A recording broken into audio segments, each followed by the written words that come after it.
আসসালামু আলাইকুম। দেখতে পাচ্ছেন এটা একটা দেশীয় প্রজাতির উন্নত মানের বেগুন, যেটা একেবারে অর্গানিক পদ্ধতিতে চাষ করা হয়েছে। সর্ষের খোল আর পাতা পচা সার, একেবারে জৈব পদ্ধতি যারা করতে চান, সর্ষের খোল আর পাতা পচা সার আর ইউরিয়া, এই তিনটি জিনিস ব্যবহার করে এই বেগুনের চাষটা করা হয়েছে। পোকামাকড়ের হাত থেকে রক্ষা করার জন্য ডেটল আর সাবান জল ব্যবহার করা হয় সপ্তাহে সপ্তাহে। 14 লিটার জলে 15 গ্রাম ডেটল এবং 20 গ্রাম ডিটারজেন্ট পাউডার একসঙ্গে মিক্সড করে 14 লিটার জলে এটাকে স্প্রে করা হয় একদম অর্গানিকভাবে।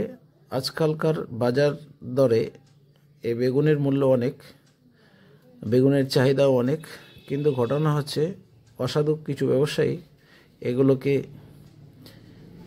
মেলাকাইন গ্রিন নামে এক ধরনের রাসায়নিক পদার্থ মিশ্রিত করে এবং কার্বোফ্লোরাডন অত্যাধিক ব্যবহার হয় এর পোকামাকড় থেকে বাঁচার জন্য।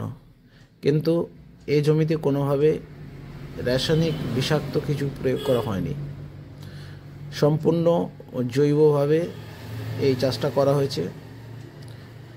ফার্টিলাইজার বলতে সর্ষের খোল, পাতা পচা সার আর ইউরিয়া বা নাইট্রোজেন, এগুলি ব্যবহার করা হয়েছে।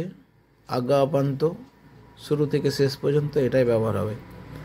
আর পোকামাকড়ের হাত থেকে রক্ষা করার জন্য ডেটল আর ডিটারজেন্ট পাউডার ব্যবহার করা হয়েছে।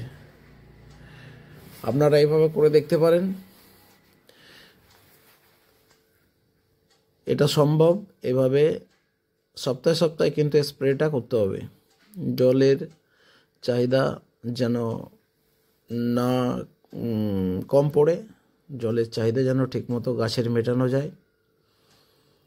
শীত পড়ে গেছে এবং শীতের সবজি শুরু হয়েছে। একেবারে অর্গানিক পদ্ধতিতে মাঠ থেকেই সমস্ত সবজি বিক্রি হয়ে যায়, আলাদা করে বাজারে নিয়ে যাওয়ার দরকার হয় না। অর্গানিকভাবে এই জিনিসটা জানার পরে মানুষ এখানে সবজি তোলার সাথে সাথেই লাইন দিয়ে তাদের চাহিদা মিটিয়ে নেন। আপনারাও করতে পারেন একেবারে অর্গানিকভাবে।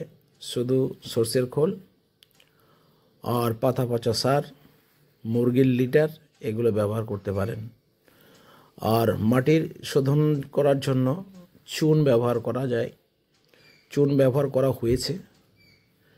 এবং রাসায়নিক সার মোটেই দেওয়া হয়নি, নাইট্রোজেন ছাড়া। নাইট্রোজেন বা ইউরিয়া 46% নাইট্রোজেন বা ইউরিয়া সার এখানে ব্যবহার করা হয়েছে। কোনোভাবে ফলনের কম নেই, কোনোভাবে গাছের দুর্বলতা দেখা যায়নি।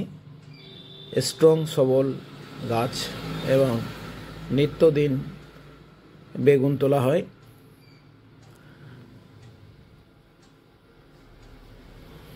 এই বেগুনগুলো একেবারে অর্গানিক পদ্ধতিতে করা, কোনো রকম বিষ প্রয়োগ করা হয় না। আর মাটিতে জৈব সার, তাছাড়া ইউরিয়া ছাড়া কিছু ব্যবহার করা হয় না। Nitrogen 46% nitrogen. আর রাসায়নিক কীটনাশক বলতে শুধু ডেটল এবং ডিটারজেন্ট পাউডার। 14 লিটার জলে 15 ml ডিটারজেন্ট, 15 ml ডেটল এবং 20 গ্রাম ডিটারজেন্ট পাউডার ভালোভাবে মিশ্রিত করে স্প্রে করে দেওয়া হয়।